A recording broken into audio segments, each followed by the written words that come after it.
A Southwest Airlines flight attendant reportedly removed a child from a couple on the flight.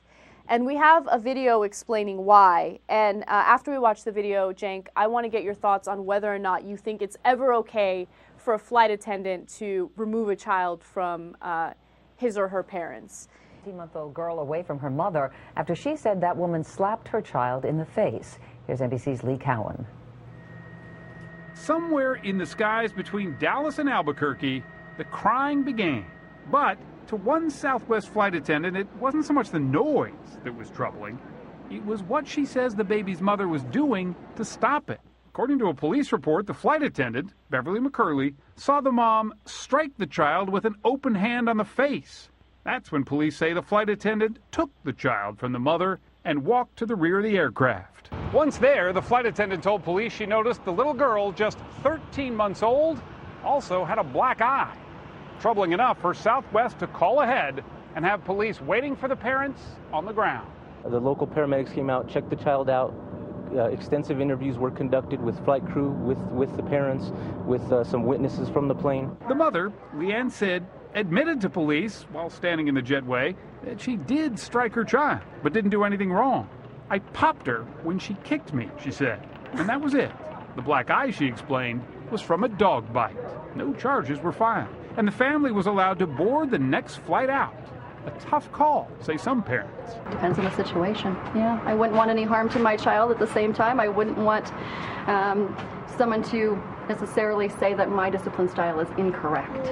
It's really hard to criminalize bad parenting. Experts like Dr. Wendy Lee Walsh say that whether charges were filed or not, the Southwest flight attendant probably did the right thing. If you're deciding whether to report or not, I always think it's better to err on the side of what could be best for the children. Just part of a flight crew's training.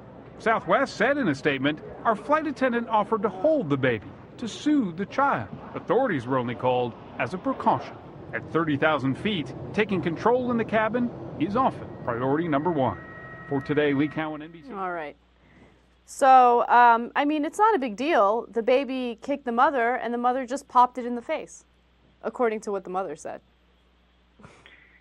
Yeah, I think it is a tough call. Mm-hmm.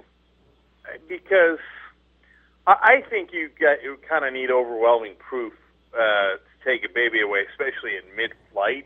And I don't know that a flight attendant is either trained for that or has the proper authority for that. I mean, who are you? I mean, what if I disagree with the flight attendant? Maybe he saw it wrong or she saw it wrong. There's 100 different factors here. I mean, messing with parental rights is, I don't know, you'd have to be damn sure to do that. No. I hear what you're saying. But then again, if you are a flight attendant yourself and you see a parent slap a 1-year-old in the face and the baby's crying, and then when you go and ask what's going on, the mother said, well, she kicked me, so I popped her in the face. What are you going to do? You're just going to say, okay, yeah. I guess you popped her in the face, and I'm going to walk away? Yes. I don't know if that opinion is controversial or not, but I'm definitely walking away because, one, I'm not a cop. I'm not a social worker. I have no authority. I mean, like, let's say I saw that in a restaurant. Do I just walk up to the lady and be like, okay, citizen's arrest, I'm taking your kid away?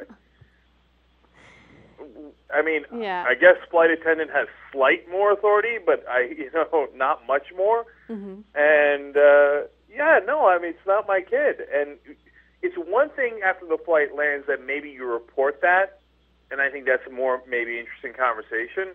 But take the kid away in mid-flight, no, I have to say no to that.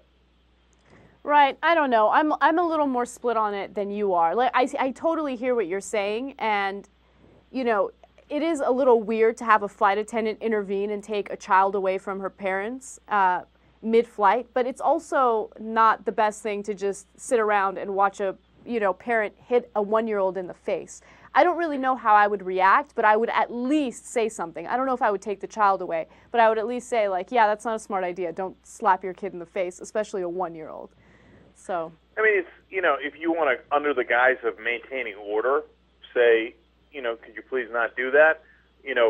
When in reality you're trying to protect the kid a little bit. Of course, I could live with that. That makes a lot of sense. Mm-hmm. But don't get me wrong, there's bounds of reason too. I mean, what if she takes the child and starts banging his head against the ground?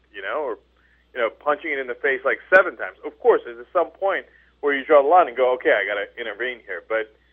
And maybe I'm wrong, and I think it's an interesting question, but I don't think that the slap across the face from a mom to a kid is that point. JR, do you have something to say?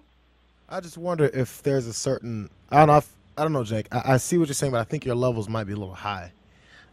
Maybe the 1 bang on the head, not the 7, makes the intervention. I don't know, or maybe, I don't know. I guess it depends on or maybe there's an age. This kid is 1. I guess if the kid's 5 and somebody slaps the kid, they're like, oh, they're kind of a serious disciplinarian for their kid. I'm not intervening. But when the kid is that defenseless and that young, then maybe you pull the trigger quicker then because they're more fragile. Who knows what all is involved with this relationship. No, but here's another reason why I disagree. There's different cultures, right? And in some cultures that might be not necessarily acceptable, but certainly not as unacceptable as we find it, right? I don't get me wrong. Of course, I find it unacceptable too, but I feel that it's not necessarily my place to judge. I only use the extreme example of banging the kid's head against the wall 7 times because that's when you're like actually worried, Mike, is this kid going to be, really physically hurt here? And you got to intervene just to physically save the kid. If slap across the face, that sucks, but it's not, are you convinced that the kid has to go to a hospital or something? No, I think that's overblown.